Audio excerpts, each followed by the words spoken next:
persécutés, chassés, dispersés. Donc là, on s'en est soucié tout de même.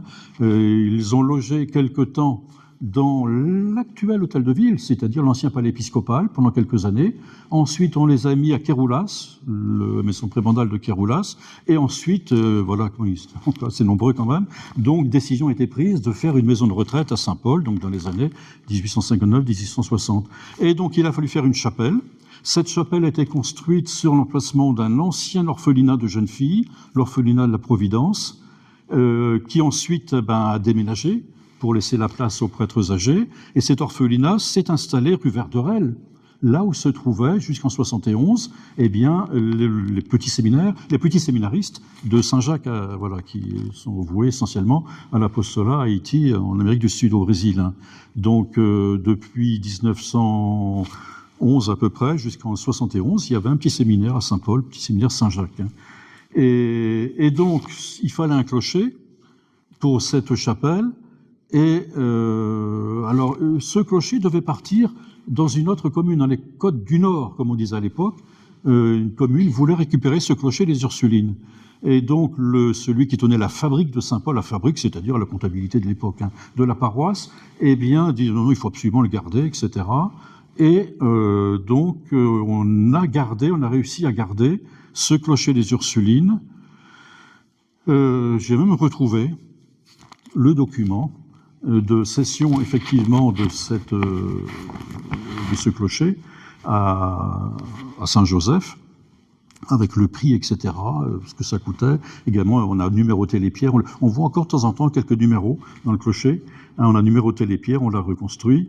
Et donc, le clocher que vous avez, rue de la Rive, le clocher de Saint-Joseph, c'est le clocher de l'ancien couvent des Ursulines. Il n'est pas classé, mais c'est le clocher de l'ancien couvent des Ursulines.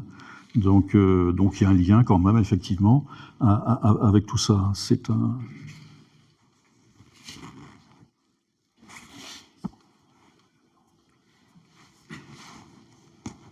Quel est le clocher qu'on voit entre les deux? Ici, là? Oui. Ça, non, c'est ce qu'on appelle c'est un clocheton. C'est le clocheton de la cathédrale, celui qui autrefois se trouve donc à l'intersection du chœur, la croisée du transept, à l'intersection du chœur et de la nef, et qui autrefois servait à sonner les offices du jour, puisqu'il y a 7 offices du jour, enfin il y avait 7 autrefois, il y a toujours d'ailleurs dans les communautés religieuses, depuis les laudes le matin jusqu'au complit le soir, et donc c'était la cloche, le petit clocheton qui abritait la cloche. Aujourd'hui il n'y a plus de cloche, on ne sonne plus, mais autrefois donc ça appelait aux 7 offices du jour, les laudes, office de tierce, de sexe, de none, milieu du jour, la messe, etc. Et puis les complis en fin de journée. Est-ce que vous avez des questions? Parce que là, c'est vrai que c'est pas facile de fouiller à partir de pas grand-chose, surtout. Question. La technique qu'elle utilisait, c'était à l'extérieur ou elle dessinait dans son couvent? C'était dans le couvent, oui. Dans le couvent. Ah oui, dans le couvent. C'était dans le couvent, oui. Couvent des Ursulines, oui, qui... oui.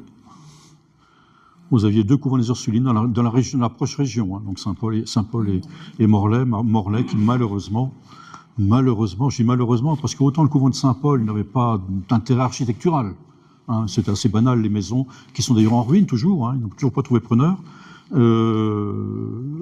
L'ancienne chapelle est devenue salle de spectacle, enfin pas seulement spectacle d'ailleurs, très bien d'ailleurs, très bien aménagé, c'est une belle réussite.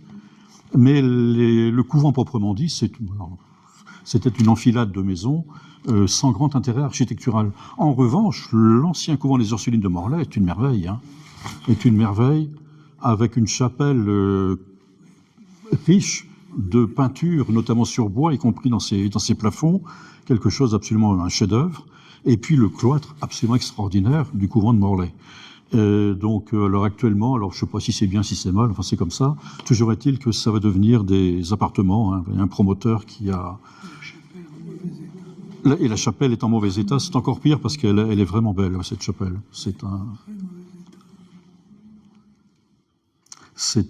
Oui. Une vie et mort des communautés religieuses. Mais voilà.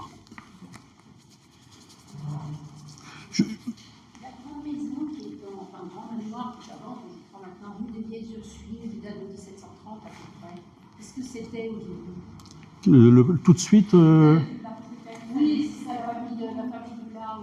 oui, l'hôtel du La, LAZ. Et elle faisait partie du... Alors, c'est une maison qui date, effectivement, il y a la date sur la maison, 1709, je crois. Il y a une date, effectivement, elle est à vendre, oui. Et elle a failli être vendue, d'ailleurs, mais ça s'est pas fait. Ça s'est pas fait, là, parce que enfin, je l'ai visité il y a quelques mois. À l'intérieur, il y a des boulots. Hein.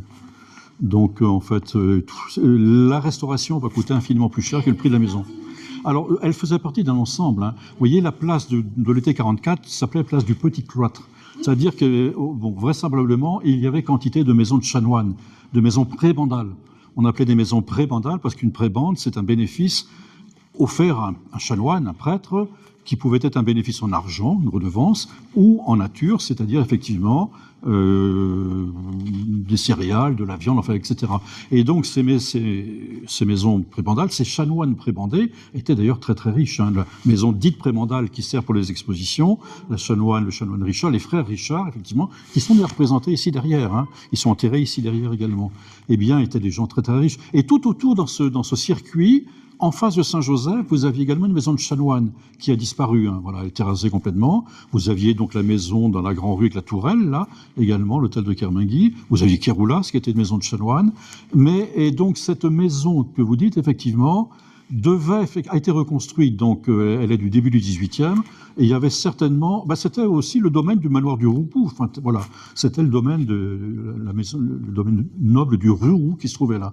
Alors aujourd'hui, c'est cette maison dont on dit que lorsque Monseigneur de la Marche donc a failli être arrêté par les Républicains, donc les Républicains se sont rendus au palais épiscopal, l'actuelle mairie. Monseigneur de la Marche donc a réussi à partir par une porte dérobée. Ensuite, donc il a gagné l'hôtel du La, LAZ, on dit là. Alors on dit qu'il y a un souterrain. Par un souterrain. Dans toute la mémoire saint-paulitaine, on a toujours parlé des souterrains. Hein. Alors, est-ce qu'il y en a alors justement, quand je suis allé visiter la maison, je me suis allé dans la cave, et effectivement, donc, il semble qu'il y a un début de souterrain. Et de même, quand on a fait les travaux ici dans la cathédrale, il y a les travaux de la sacristie. Donc, effectivement, ils ont dégagé, sous l'escalier en colimaçon qui conduit au premier étage de la sacristie, ils ont dégagé, effectivement, il y avait un mur maçonné. Et donc, j'ai demandé, profitant qu'il y avait une espèce, on était encore dans le Covid, donc il y avait encore un flou, on ne savait plus qui commandait qui. Donc, du coup, est-ce que vous ne pouvez pas dégager ça par curiosité? Donc, la personne était très agréable. Donc, puis effectivement, il y a un début de quelque chose qui semble effectivement confirmé par les témoignages de l'époque en disant que lors de la séparation de l'Église et de l'État, les fidèles sont passés par un souterrain.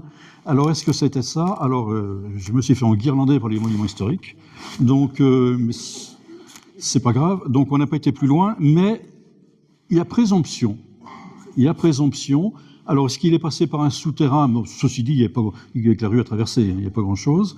Et donc, cet hôtel du La, effectivement, qui est une maison magnifique, c'est une des plus belles maisons de Saint-Paul. Hein, elle est absolument superbe. Il faut absolument qu'on la conserve. D'ailleurs, je crois que c'est la meilleure nouvelle. Hein. C'est la meilleure nouvelle parce qu'elle est magnifique. C'est une des plus belles maisons, une façade extraordinaire. Et elle n'avait pas dit que ça a été partagé en appartements, Non. pas d'israélienne.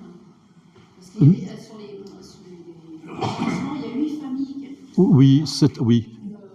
Alors mais c'était les grandes familles, hein, les grandes familles nobles, avec quand ils se retrouvaient. Effectivement, et ce qui est frappant à l'intérieur, ce qui m'a frappé, c'est le nombre incroyable de lavabos partout.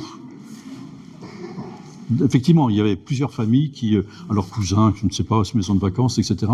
Mais effectivement, c'est une très belle maison, une maison absolument superbe, hein, qu'il faut. Malheureusement, elle n'est pas inscrite, mais elle mériterait de l'être, et même classée. Donc,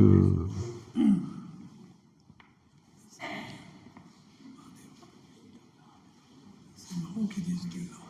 Et vous dites du La, vous, ici à Saint-Paul. Comment? Vous dites du La. Oui, on dit du La, Parce que oui. dans la famille, San Simon, Carrion ont toujours dit du La.